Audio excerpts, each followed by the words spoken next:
Hello, everybody. Checking my microphone while presentation's on the screen. Yes, it is. Once again, I would like to ask you, well, do you watch different videos in the internet? Can you lift your hands if you do? Okay, wonderful. Not many of you, but very few. Put down your hands, those of you who do not speed it up. Okay, acceleration. So, you don't speed them up? Acceleration? Well, 1.5, 2x, correct me. Okay, today we're going to speak about Python complexities. My name is Suren Kharinyan. I'm the head of the development team in VK Advertising and backend interface of the advertising room for the advertisers. I do open source development, contributor. Well, I do contribute a little bit. Also, I teach Python in many places, and I've been approached several times. Everywhere I come, I see you there. Well, you will see me in more places. Okay, let's move on. Let's speak about what's going to be happening here. And we're going to speak about typization in Python, why annotations of types are needed to us, how should we follow the following of the rules, which tools will help us to follow the rules, what complex situations and examples and solution of these complex situations and tools.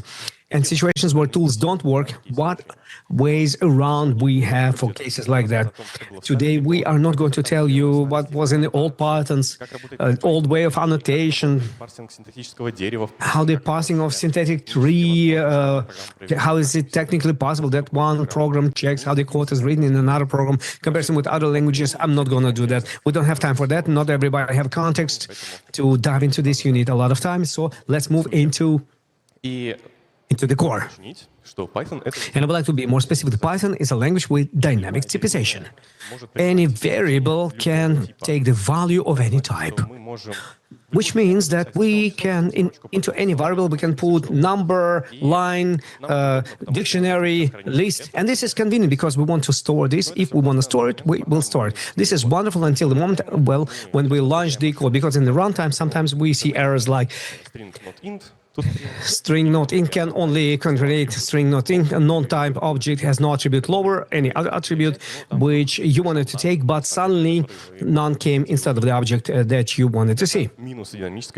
This is minus of this typization, dynamic typization, because in runtime you can get something wrong that you've been expecting initially. To solve this problem, there is simple approach, statistical code analyzer. We're not going just to speak from dynamical to statical, but in a dynamical language, we can transfer some tools in order to add more statics into our code. Statistical analyzer is a separate tool which can read the code, go through imports, analyze the code that was imported, methods that we are turning to, and then look and see what values and which types will come to us. Statical code, statical analyzer does not run the code. That's why it's called statical. It's not a running of the code. It's not tests, even though statical analyzer allows you to reduce the number of extra tests, because we are not just going to check something that's not going to happen. But this is not a run. We're not running tests. That's why we're not getting rid of other tools. We're just adding one more. Checking MyPy. We're going to speak about MyPy. They don't guarantee proper execution of the code. If you have launched MyPy, and you will see the pure output in the terminal, doesn't mean that your program is going to work. And vice versa, if MyPy argues and said that everything is wrong, it doesn't mean that your program is not going to work. Maybe everything is going to work. That's why you should agree with MyPy, properly put type annotations so that MyPy would be happy and your program would work well. Let's compare the simplest code. In the first example, we have just add a b, return a plus b. And in the second case, a integer, b integer, and return integers. Technically, this is the same code, which in runtime will work similarly. And the annotation of types in Python does not make us to use these particular types when you work with these objects. So you can easily put anything in there. And anything in Python, it's any. Any automatically in Python is put to anything. And anything can be any. Anything can return any. As soon as we get any type, usually this is relation with something from outside. For example, we have requested API, or requested something from database, or put some data from the user, and everything that we received, we don't know what it contains. If we get answer from API, and we at least expect that it's going to be JSON, and we'll try to make JSON load, and then we have successful JSON load, what's going to be returned? We can return anything, and in particular with JSON, none will be none, string will be string, boolean will be boolean. Also, we're going to have array that will transfer into the list, object will become a dictionary, a lot of different options, and inside we can have a lot of things if it's list or dict, and we don't know what's going to come back, so we have to validate it. At least we have to put some of the instances, but for this we are using different forms. If it's Django, native models, if it's a fast type, Flask, Boost, World, and there were validators, because we have to be convinced that data that we're expecting, they came in the type that we wanted to see. And let's go back to the example. For example, we have this function end that we've been writing, and we've been expecting int, and b is int, and we're returning int. But what if we are going to give string here? Everything's going to work. We see print result upper, and it returns a full bar. It prints into the console in the upper registry. We have added A and B, which were full and bar, and concatenation of the work is done as adding numbers. So we have put together two numbers. We glued two lines instead of numbers, and we received a line, and we made upper. Works in runtime, everything's wonderful. However, if we launch MyPy for this, then everything will be said that we're wrong. A was wrong, B was wrong, and what was returned to us, it was expected it was integer, but we work with it as line because integer doesn't have upper. The code works, MyPy argues. So we might have a situation that everything works, but MyPy said that it's an error. And it's a very important topic because in Python, dynamic typization stays dynamic. No matter how many tools you apply to it, in runtime, it means nothing. Yes, there are tools like Pypentic, which build their own logic on the type annotation that you have installed, but these are settings. You can compare different frameworks, but right now we're speaking about code on Python code. And why do we need it all? We have been writing more code initially, and we have received more problems. MyPy said, okay, you're wrong, even though I think that I'm right. Strict typization in a language with dynamic typization, statical typization, yeah, typo, gives us advantages from both worlds. Where we want to do something, we can do whatever we want to do. But if we want to have strict checks, we have strict checks. We have flexibility of dynamic typization and reliability of statical typization.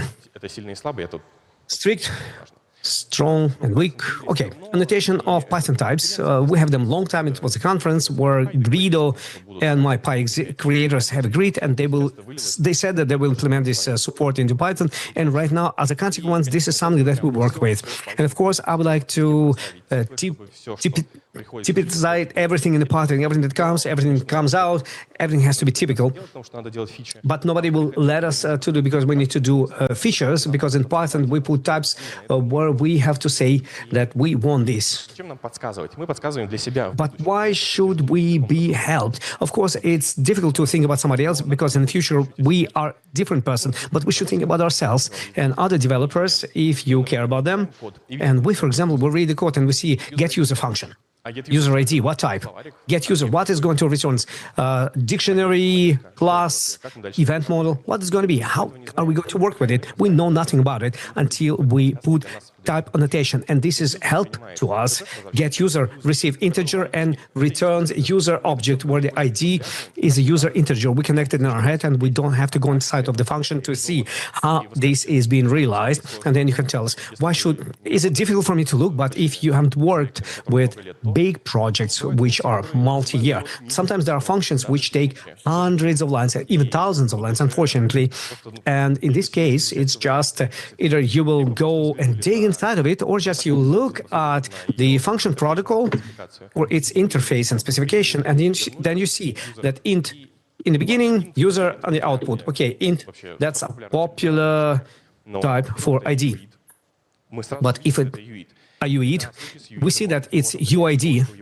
UID, you can accept the line, convert it to UID, and it has to be shown in annotation. If it's not, then you transfer UID, and it's a good help to us, to those who want to call this function and receive a user in this code without giving the detail on how this function works. But not only about how do we use the code, but about how do we write annotation. It helps us in how do we write code, because they tell us that we forgot something, and they say that function will return string. You check something, you return string, and then you check it, and you forgot to realize it without paying attention to the text inside of the function.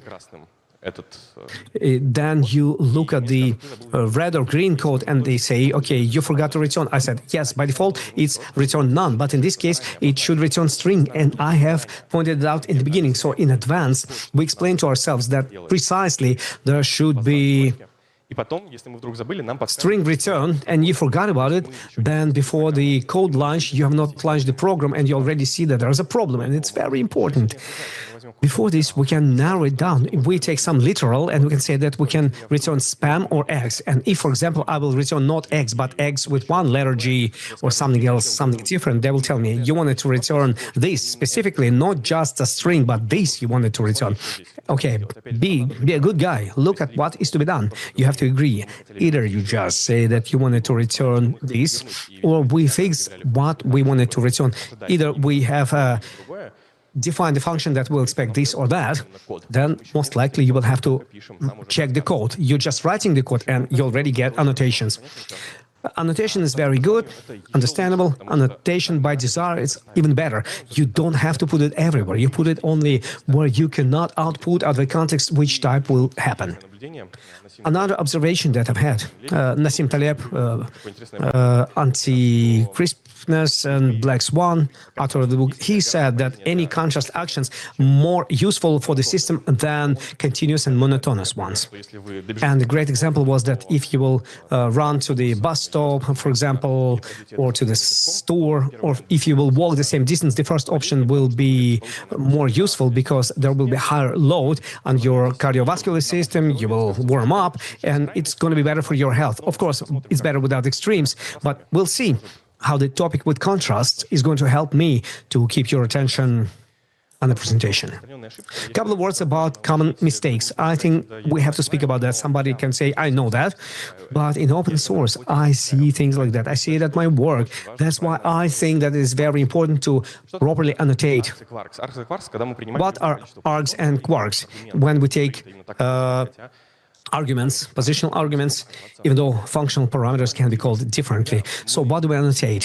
When we want to get args or quarks, you have to annotate which specific element you want to get inside of the function. So if you accept args, it will always be tuple. You cannot make args, so it wouldn't be tuple. So what do we annotate? We annotate one element in this tuple. If we receive quarks, it cannot be not dict. It cannot be not a string. So the keys will always be strings. So what do we annotate? What's going to be the values? So if we need to receive args or quarks, args will be annotated for numbers, a tuple from int, and quarks will be annotated in given case bytes. It will be dictionary where the keys to the line and values are bytes. So you'll have to write less code because somebody will write tuple, dict, and whatever. And then HR will say, why do you want to do this with tuple, even though, because you still go and follow these numbers, and numbers are tuples. If you put it properly, it's going to be okay. It will immediately understand that you work with ints. Fun fact, the pool in Titanic still filled with water, and that's how it looked without water. Which tools do we use?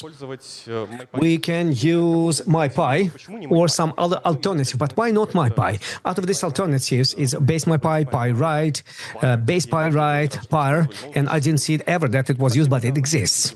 And just recently we had a TY, former X-Red node from the creators of Roof and UV and Draghi Astral. I'm using Roof, I'm using UV, and with great pleasure I will discuss which problems exist in Roof and UV, because it's very difficult to use even for pets, and it creates pain. So TY in 0.0.0 version we're not going to discuss, and minimum 1 year from now you will be able to apply it somewhere. It's a very cool tool, very cool, but narrowing of the types doesn't work there. That's why let's take MyPy. Open project toml, write strict true, and work with it. Very important, strict true is a strict checkups, and this is very convenient and cool. But if you do connection MyPy to the big project, then this big project will be with such number of problems that strict true should not be switched on. Simple MyPy without strict should be applied, check how it works, and then within 6 months or a year you have to work with MyPy, then strict true. And then you have more fun, but more complicated. And then let's begin with the simple one. Union. Union is when you're ready to accept or. You want to accept or, integer or string, or something else. Here's the ensure inc function. It receives the value type or, float or string, will return integer. Inside, you just put it to int. Note, MyPy doesn't argue to the transfer of the int, to the transfer of float, and to the transfer of string. Integer returned in all the cases, but we have announced that value will be either float or string. Where's the integer? Integer in Python, in annotations, it's a private case for the float. So if you want to accept float or integer, you shouldn't float or int. You just can put float, and it's going to work. That's why integer is received as a float, but returns integer, because you said obviously that integer is going to be returned. It is very important. Statistical analyzer, it is not launching code. It doesn't see problem in code. In foo, in runtime, will go invalid integral with base term, because the foo not to bring to the int with the base term, but statistical analyzer doesn't know that because the value is not being checked. He sees that the line is transferred, string is transferred, and the element with integer type should return. So if it's going to be success, you will receive integer, but in runtime there could be an error, and it is very important. MyPy will not check that your code is working. MyPy will check that your code might work, and if we, as in the previous example, will transfer something that can bring to the int, it will be transferred to the int. What about the time zones? It's not about types, but we recently introduced a feature in the private room. We wanted to show for different advertisers in different regions, different time zones, how the advertising is being used in that region where they're installed. From Moscow, if you put advertising in Ikibi, Yekaterinburg, and we made an error, and advertising output has been reduced, and during a certain day advertising was less, and maybe I missed bugs in the pull request, but we have corrected it, and that night, yeah, it's normal to work in the middle of the night. So, generics is how can you write more code so that you will write less code afterwards. Generic types accept other types inside of them. It's very important. Generic by itself, it's a container and a shell with additional information for the type that's going to be inside.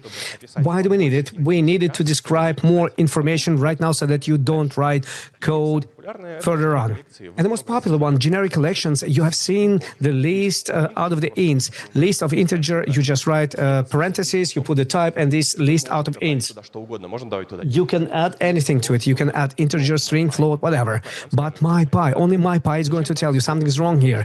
Why do we need strictly follow it? Why do we need to put integers out there? If you are going to put integers, MyPy is not going to argue. In runtime, you're not going to go and run from ints. You are confident that it's integer always, because everywhere we add, MyPy will check it's not integer. You cannot put it here, even though it's technically integer. But we know that with annotations, there are going to be problems in, and int MyPy will argue, and you will have to explain to MyPy that it's really integer. Then code most likely is not going to drop when you will try to go to this element as, for example, index in another list where it is integer requested. Also about advertising previously, the dog could be in the internet and nobody knows that it's a dog, and there are so many metrics collected and it's transferred between different companies. Some big your tag ID in order for you to sell better. One marketplace transfers to another marketplace and sends to somebody else, and everybody knows which food should be recommended to you. Generics can be used not only for standard types, but also you can write your own. This is an old style. From typing, you take type var, you create the one who accepts the type var, and you receive the naslедing from that here, the type or none, and time value is going to be, if automatically type is going to be shown that value has this default type, here or none. And Python 3.12, you will write less code. It's just immediately in any class, a new variable is announced. For example, t for the any name according to Python variables, and this t exists only in the world where this class is announced.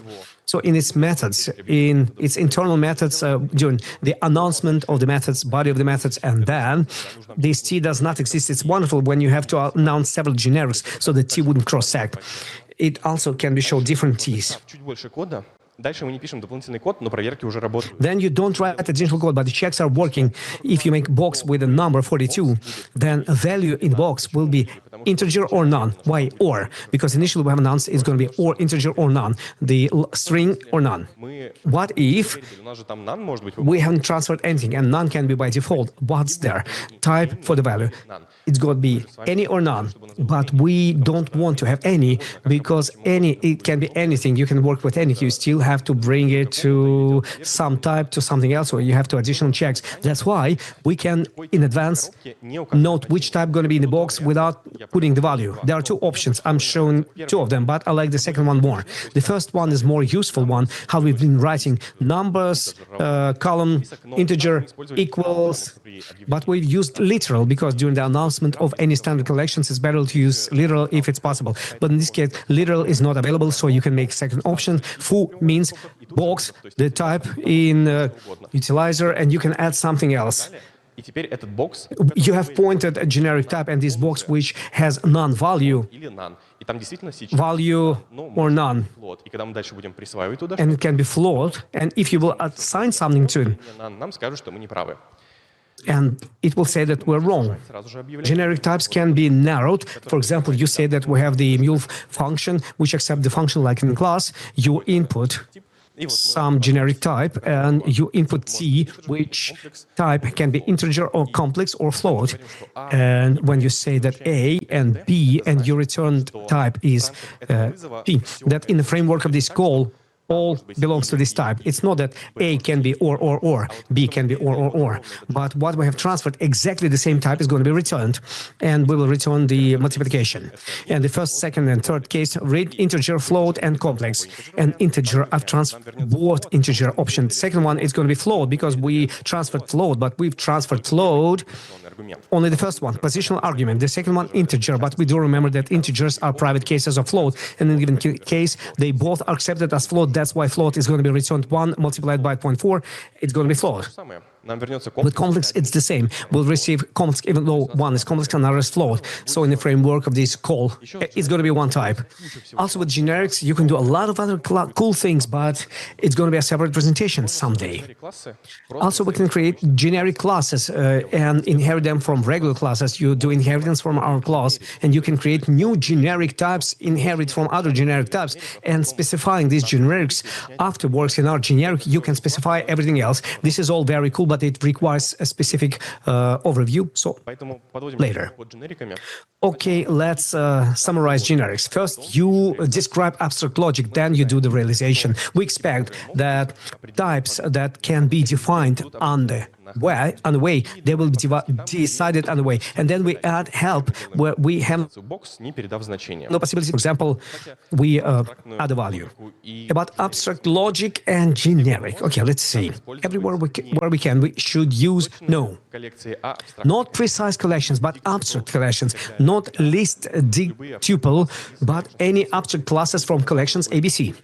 By the name, you will understand, but generally, why do you need that? You can use abstract collections to abstract from realization of specific type, not list, but for example, sequence, because we need to go through specific collection. Even if we don't care, it's iterable, but if we have to read it, but we will not modify it, we take mapping and not mutable mapping. If we need to change dictionary or the list, we take mutable mapping or mutable sequence, and then we don't care what is being transferred inside, because it can be tuple, list, set, and even dictionary. If it is just iterable, then iterable from everything listed, but we can put anything inside of it. So we abstract from realization and reduce the number of mutation where we don't want to see them. We import generic collections from the ABC collections from recent Python recommendation, because from typing it's going to be removed. If something was not found in collections ABC, take it from the typing, but please type from collections ABC. And by the way, fun fact, the pool in Titanic, that's how it looked like in and only people from the first class could visit the swimming pool. The code which shouldn't be executed, Проверка, как ее называют официально. just the check, how this, what is this complete check? What if this code will be written and will stay without this check? You take the full bar, then you check Что-то else, value is full, окей, else return something else. мы вдруг добавляем бас. What if you add bus? Продолжает возвращаться. Then on bool, Продолжает возвращаться двойка. you have one returning to bar, two is being returned, but for the bus, two should be returned. But if you don't want, because instead of a return, you can have real processing of this value, or this is just some terminal utility, and you need to process one of the commands. Okay, on bar bus, it's going to be the same thing. In the best case, you just will note that we have no new logic, and something will break afterwards. Then, of course, we need to complete it. But it's very important, of course. In here, you can note it. You have updated the function, you have updated the parameter for this function, and of course, the body also has to be updated. But what if this is in a separate type? It can be run types, a literal for bar, or it can be enum, listing red and green. We use them somewhere else. So we have updated it here, and we are not going to remember that they have to be updated somewhere else. But the exhaustive verification will help us. And how the exhaustive verification will help us? We use special assistant, assert never. Assert never, it means Убедись, что никогда assert that never light will come here. And then you read definitely traffic light, it's red or green, regular light, red or green, and you process the function, verify the function, and this light, it can be red, and therefore we say stand still. It can be green, and then we say run and walk. во всех But in other cases, in all other cases, we do assert never. мы Not if else, but if and if else. So the exhaustive verification is added to all possible options without leaving this to what else might happen, but specifically checking what is going to return. Why is it important? Because of right now, during the check of types, my pi is looking, okay, the value can be red or green. The first one. условия. The first case, the first condition, you have checked this is red. So the next one precisely is not red. So you have green, you have checked the second one. Green, then if you get into else, this is not red and not green. But what is not red and not green? It can never happen. So the type for light in the else, it's never. Never gets convinced that light is never type. Потому что завтра мы Why is it useful? Because tomorrow we will add into traffic light yellow, then my pi immediately tells us, well, you have missing value. It says, yellow. assert never has accepted yellow, and then some yellow came. Where did it come from if it should have never? Okay, before the launch of the code, we fix it, we add check, and we say, yeah, check for yellow, assert never. Also, don't argue assert never, we didn't touch it. In the set of conditions, we just added yellow. Исчерпывающая проверка. And our exhaustive verification helped us before even launching the code to write all the processes that we've asked assert never. Писать код дальше, например, мы в будущем не забудь добавить And in the future, please don't forget to add handlers if you will add something else in list. It works not only in else, it also is going to work with match case. Точно так же мы match case. забыли yellow. We receive red and green and forget yellow, and case for everything says, okay, it says yellow, it should be never, but we say, okay, but no problems, we added it, it doesn't argue, and it works with any data sets. It can be literal, a list of the same full bar bus, it can be union, and then we have a question, how do we check that from union? Usually union, it's types, so from instance, it can be checked, etc. Напоминание, что ID Just a reminder that IDE is different from text editors, and HR IDE and the code удобно конфиги is an editor. You can Это чуть-чуть из correct. generic. Protocols, it's from generic topics, but a little bit different. Протокол.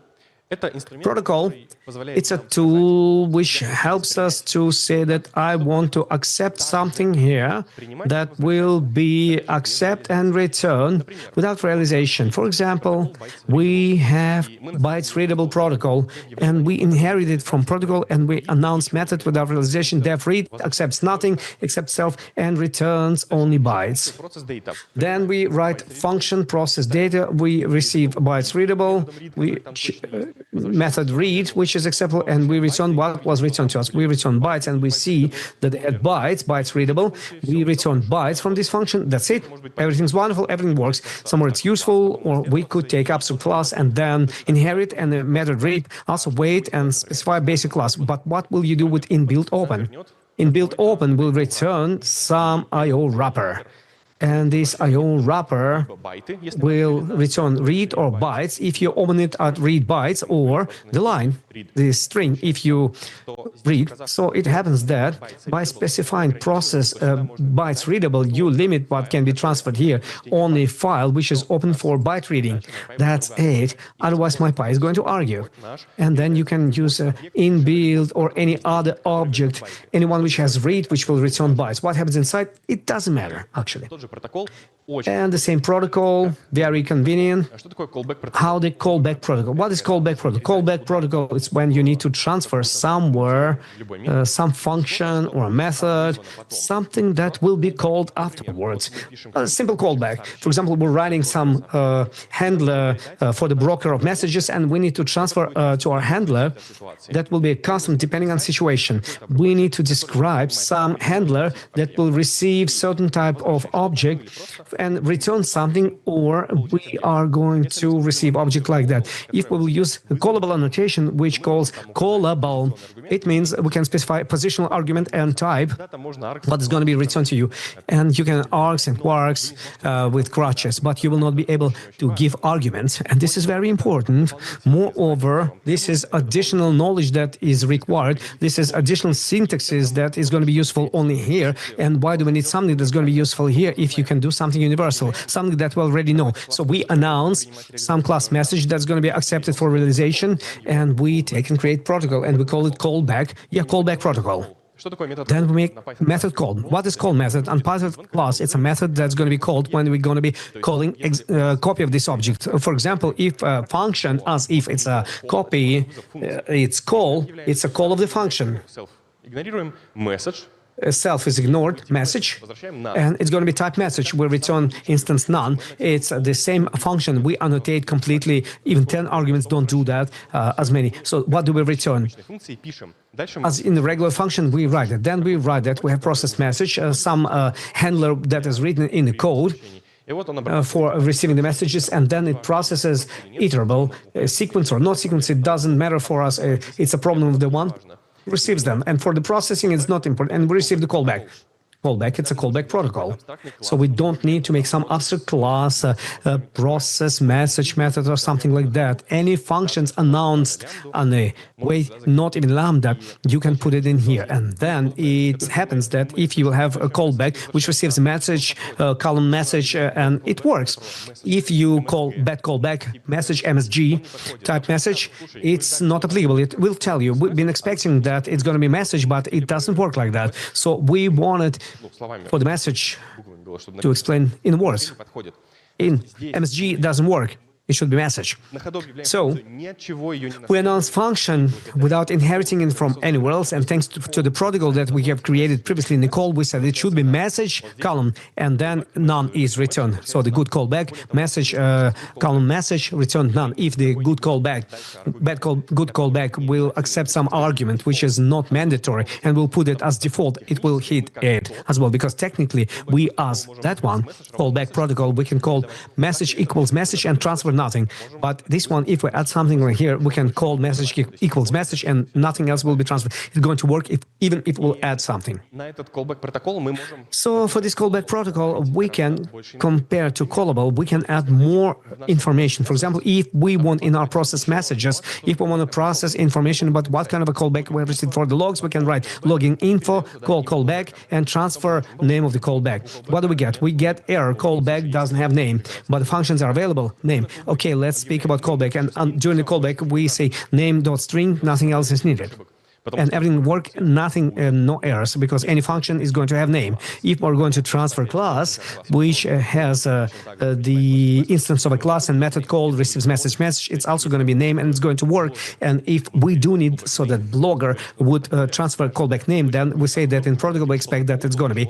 Otherwise, we will transfer callable something that's not available. It's difficult to imagine in this example, but nevertheless, all the properties that we would like to see we announce in advance. And finally, about final. Very good tool. Let's see. We can announce constants. Yes, constants should be announced in big letters, but anybody can do it and rewrite our constant. In runtime, Nobody will be obstructed by this, but if we will add annotation final, then statical analyzer will say that we do something wrong.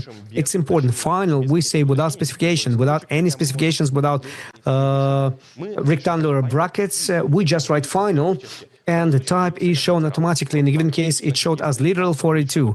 So if in answer will be anything else but literal 42, my pi will say that we're wrong. If we make announcement and instead of answer final 42, we'll say final 7, then the type will be shown 7, but it has to be in the code review replaced and ask why do we do that? And then constants can be done not just by separate variables. We, for example, can do inner class. We have fetcher that requests certain API. Timeout is 3, and we have discerned that it's final, that in some extreme fetcher, we will not be able to redefine this timeout. Moreover, we can use it in methods, and even if we don't change the protocol, let's see, the final fetch, and we don't change the protocol, we just want to redefine the behavior, they will tell us, no, you can't. The final decorator decorated the final method, and in all the errors, we cannot simply inherit the same method. Technically we can, but my pi will say that we're wrong. And there's also final classes. For example, we have child and grandchild cannot be done from it. We have decorated the same final class, and we get an error if we try to inherit from child. So we can announce our final classes. And you can say, why? I understand constant, but why do I need methods? Should be final classes to be final. I just want to use OP. OP, I will use the OP. Okay, but how you will inherit enum in Python, it's also final. Just in runtime, it's going to be told to you that you're wrong. Statistical analyzer will say that you're wrong, and Python will say that you're wrong. So final does exist. It exists in Python, but we can take it for ourselves. Where do we want? Where it is convenient for us, that's where we use final. It's not mandatory. Other things, I forgot to cut it out. I've done it, and if you will Google about it, that's pretty good, and we'll have some more presentations about it. Good.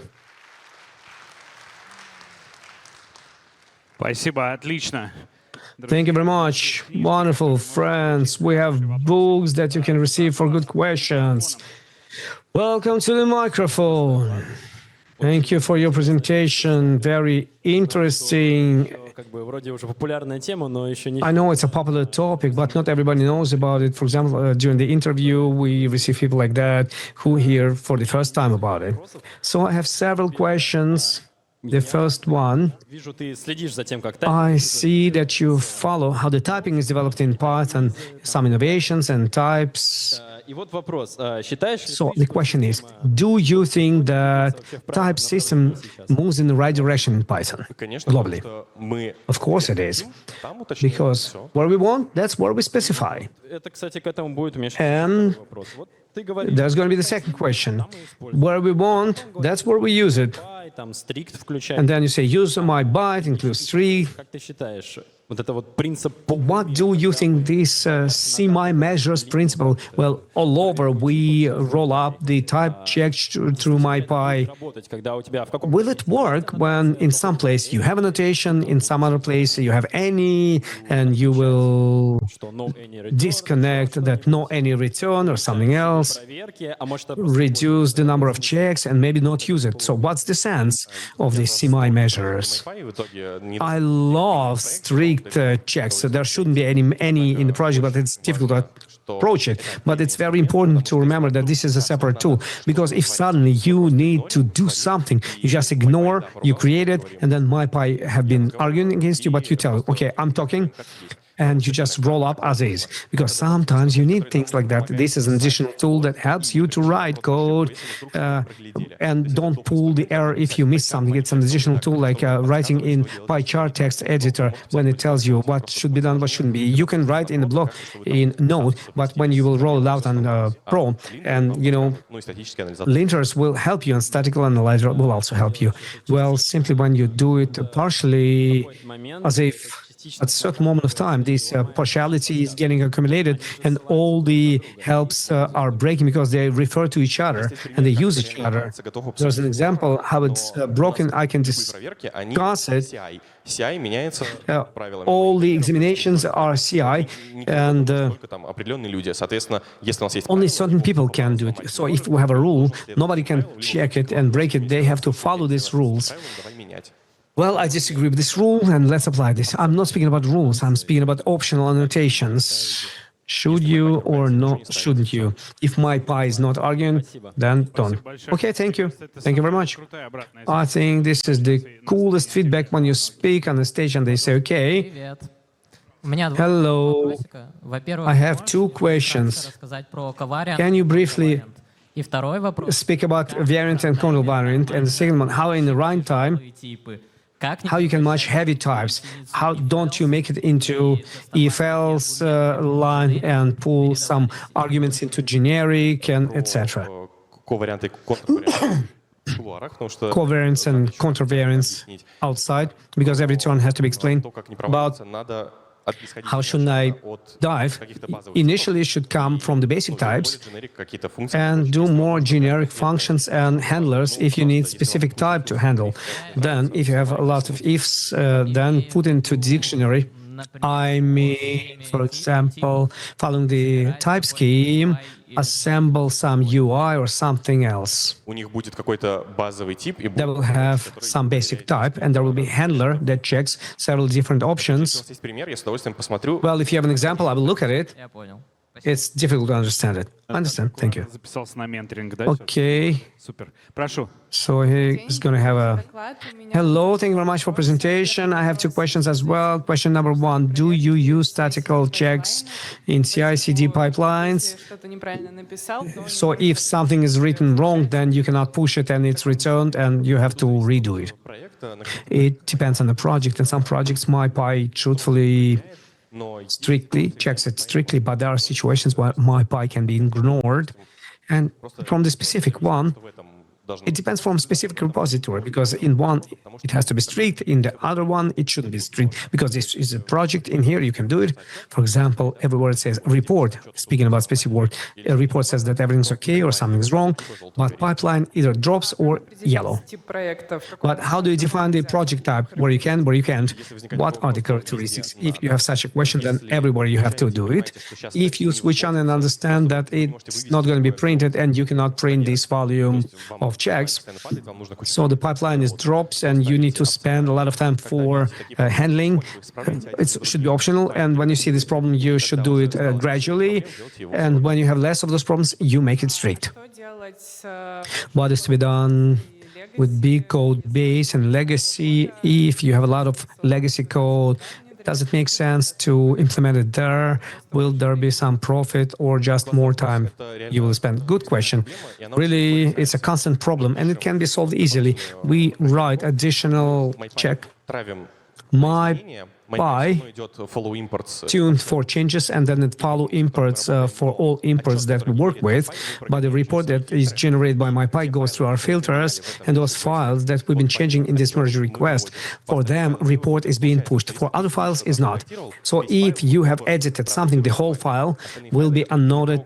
Good. The all other files which you didn't touch in the same project could be imported from the neighboring module. You don't have to import it. There's a problem, but the one who's going to touch it will fix it. So in big legacy project, the files that will be touched, we should annotate, and those that we don't touch, they work. They've been working before. Let them continue to work. Спасибо. Thank you very much.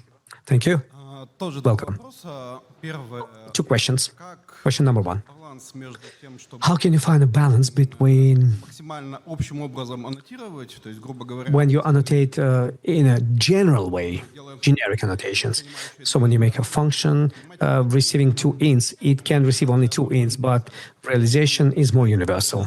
And then we have multi-level constructions of supporting, adding.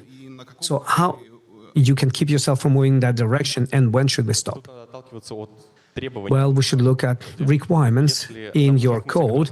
If we need a function that adds something, we do the universal generic, and then we think that these two elements can be added. And then we do whatever we want in Python. Also follow the idea where you may not annotate, you don't annotate. Mostly, these are functional parameters and returnable type. Everything else should be printed by itself. Where it cannot, you should add. But if something comes should be added to function, then you should look at the example. For example, you can add anything, then you should think why. что можно между собой Only things can be added that can be added. там требуют Initial adding requires a certain protocol, etc. не уйти уйти в такие дебри. So how shouldn't we move in this direction and don't get annotation several kilometers length? Просто складывает вот The function that simply adds of those example, add two addable types, ваша функция it's more about the example. Your function doubtfully will be similar because it will have several actions in addition to adding, because if you need just to do the add, you will do этого объявлять. add in the place. You will not announce the function. And then there will be a cooperation. And cooperation, by cooperation, you mean with certain types. And for this, either generics collection sub C or somebody else's or your own. And you have to look at what specifically happens with you. Maybe you need to make your own function, which takes union from several and checks by several ifs. И Okay. вопрос, And question number 2. опять же, аннотации With time, annotations are getting bigger and you get more of them and they become more complex. So the question, how can this be tested? For example, if we take simple code, then we can write a test for it проверить, что он ведет так, that you can check it goes as it was in the contract. But is there anything like that for annotations? Не очень понял вопрос. Если мы убедить I didn't understand your question. аннотации действительно, Get convinced that annotations are covering those cases for which you have introduced them. Roughly speaking, можем подсунуть туда we cannot put то, что она не в состоянии обработать. their function that it cannot handle. It's any annotation, it will help us. Maybe I didn't see a real example of that. But if we're saying that the same callback protocol is accepted, which has only a name, and if we don't have name, it will say that we're wrong. A name and some call, then that's it. If we transfer anything, including name and call message, then anything that we'll put there, everything will work. So if you say about exclusion of this what sign and why cannot, Да, просто you have to look at this. Yeah, simply like that. Requirements can be different. Yeah, understand. Get it. что в Thank you. кулуарах? I can discuss it outside if you have examples. Есть время на один вопрос. Friends, we have time for one more question. Everybody else, I'm sorry, but the speaker После этого will give the microphone and then you can... Спасибо за доклад. У меня Okay, вопрос your question. Thank you very much for presentation. I have a question about PHR. Do I probably understand that it has all inter and how it's disconnected in series? Which approaches exist? My Pi connected my Pi. Nobody tunes it up because sometimes I see when 8 indent size instead of 4. This is awful. Don't do that. That's why no, it's not tuned up. But yeah, PHR has its own passing Дерево. structure, tree structure, language, which doesn't work pretty good. And this is a topic of presentation about generics, which is going to happen. Looks Moscow Python or something like that. PyCharm понимает, поэтому просто ставим PyCharm doesn't understand it always. So put my Py plugin. There are 2 of them. плагинс в PyCharm и один Plugin with PyChar and one with a lot of количество отзывов с большим рейтингом. Берем первый, feedback and high rating. You take the first one, which has less rating but more feedback. It works perfectly. открывает требования. And it covers all the requirements. It just my Pi, which is installed for you, applies and lights up where you made a mistake. And Django stops. What is it? Can you tell me? Couple of words.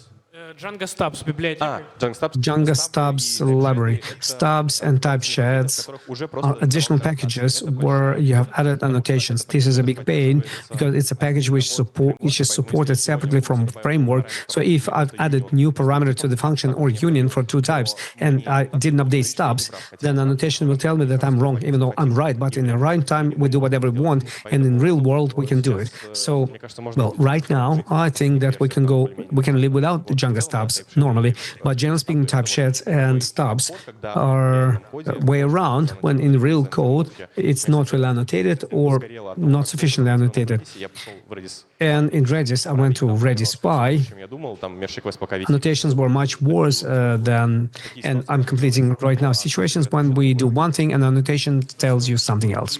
Thank you. Сурен, Wonderful. кому мы подарим книгу за лучший Suren, who's going to get a book for the best question? призы от фестиваля из We have prizes from the Peter Publishing House. В The question, how do we check in the пайплайне pipelines? надо проверку делать MyPy. So when we do pipeline checking in Здесь MyPy, можно выбрать из 3 книжек. you can select one of 3 books. Well, there's a stair. Тебе тоже Okay, you can select. конференции.